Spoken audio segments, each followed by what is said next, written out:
కాంగ్రెస్లో బీసీల లొల్లి తారాస్థాయికి చేరింది. ఆ పార్టీ బీసీ నేతలు గాంధీ భవన్లోనే కూర్చొని ఏకంగా గాంధీ భవన్ ముట్టడికి పిలుపునిచ్చారంటే పరిస్థితి అర్థమవుతోంది. సుమారు 2 నెలల నుంచి కాంగ్రెస్ పార్టీలో బీసీల లొల్లి కొనసాగుతోంది. రాష్ట్రంలో అత్యధిక జనాభా గల తమకు తగినన్ని సీట్లు ఇవ్వాలని ఆ పార్టీ బీసీ నేతలు డిమాండ్ చేస్తూ వస్తున్నారు.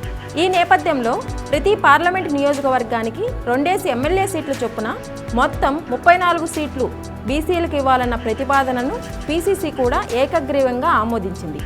ఆ తర్వాత సర్వేలు, చేరికలు, ఇతర కారణాలతో బీసీలకు ఇవ్వదలిచిన సీట్లలో కోత పెట్టేందుకు సిద్ధమయ్యారు.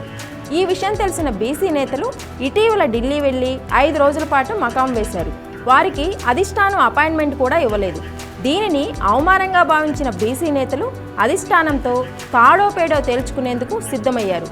బీసీలకు 34 సీట్లు ఇవ్వకపోతే తమ సత్తా ఏమిటో చూపిస్తామని కాంగ్రెస్ పార్టీకి ఓటమి తప్పదని హెచ్చరించారు. ఈ క్రమంలో తాజాగా గాంధీ భవన్లో బీసీ నేతలు సమావేశమై ఇచ్చిన హామీ ప్రకారం బీసీలకు కనీసం 34 సీట్లు ఇవ్వాల్సిందేనని, లేని పక్షంలో రాష్ట్రంలో బీసీల ఆగ్రహానికి గురికాక తప్పదన్నారు.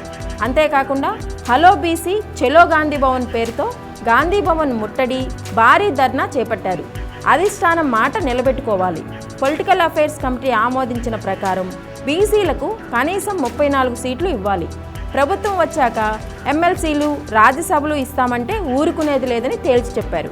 ఢిల్లీలో అభ్యర్థుల ఎంపికకు ఆ పార్టీ స్క్రీనింగ్ కమిటీ, ఎన్నికల కమిటీ సమావేశమవుతున్న నేపథ్యంలో బీసీల టిక్కెట్ల వ్యవహారం ఏమవుతుందో చూడాలి.